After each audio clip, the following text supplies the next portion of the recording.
Buonasera, sono Alberto Bozza, candidato alle prossime elezioni regionali per il Veneto a sostegno di Luca Zaia nella lista di Forza Italia.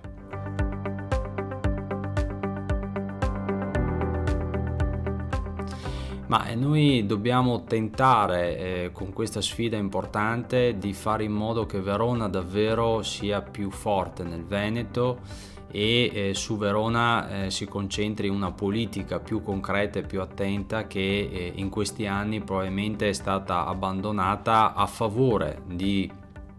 uno spostamento nell'asse verso Treviso e Padova che ha fatto, ha fatto sì che Verona non meritasse quella giusta attenzione di un territorio tra l'altro strategico, importante, inserito anche geograficamente in un sistema geopolitico che deve avere la massima attenzione, perché Verona di fatto è la capitale del Veneto nell'ambito dell'economia, della finanza, anche nell'ambito delle eccellenze del tessuto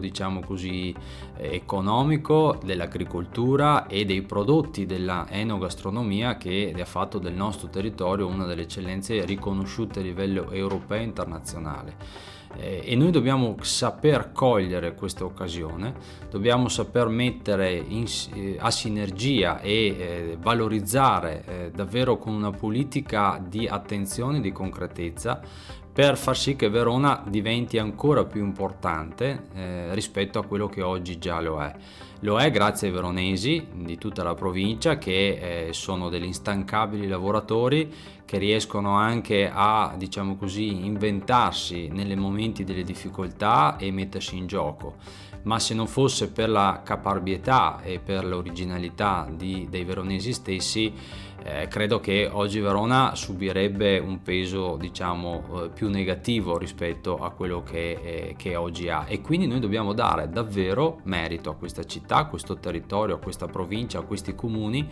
che hanno solo bisogno di essere sostenuti e valorizzati. Se noi pensiamo ad esempio solo al sistema del turismo, abbiamo un comparto turistico eccezionale che però manca di una regia, di un coordinamento, e quindi si ragiona a compartimenti stagno, cosa che non aiuta a far crescere. Ma oggi invece noi dobbiamo davvero puntare su questa cabina di regia, dobbiamo davvero puntare su una politica concreta e dare anche quelle infrastrutture programmate, studiate, tanto attese ma oggi non ancora realizzate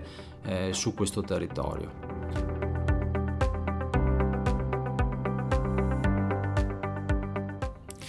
Allora noi dobbiamo partire da quelle che sono le ricchezze del nostro territorio, quindi come dicevo prima, cultura, turismo, l'enogastronomia e quei prodotti di eccellenza anche nell'ambito dell'industria, di cui dobbiamo andare davvero orgogliosi, che hanno bisogno di essere presi per mano e di essere collocati insieme in una strategia. Il sistema aeroportuale, i sistemi infrastrutturali, noi dobbiamo fare in modo che remino tutti verso una stessa direzione. Se noi riusciamo a far questo, riusciremo anche non solo a portare anche investimenti e turismo di qualità nella nostra provincia, ma daremo anche una crescita contemporaneamente importante a quello che è lo sviluppo di quello che è il sistema del nostro paese, perché ricordiamo, siamo in una regione straordinaria e siamo forse in quella che è davvero la provincia più interessante nel sistema veneto.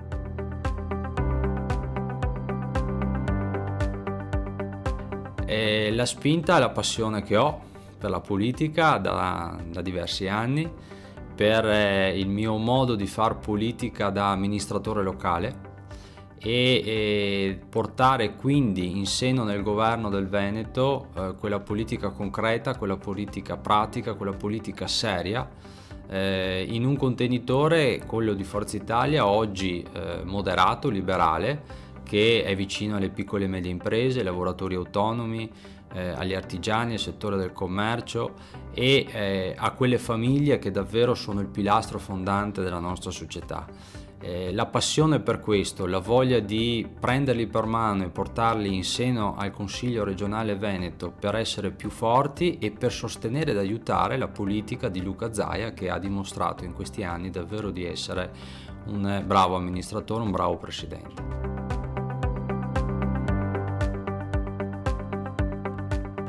Agli elettori, se avete apprezzato, se potrete apprezzare la capacità che abbiamo in questi anni dimostrato, con serietà, senza utilizzare una politica urlata, ma basandola su una politica non sovranista ma popolare, fatta di cose concrete e fatte soprattutto del rapporto personale. Gli elettori non vanno mai presi in giro perché sono i nostri cittadini, sono la nostra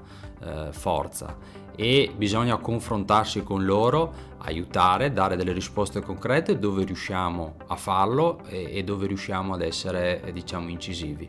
Quando non si può, basta solo dirlo, e credo che comunque i motivi spiegati possano essere apprezzati anche dai cittadini. Noi abbiamo bisogno di ritornare davvero a fare la politica concreta con la P maiuscola.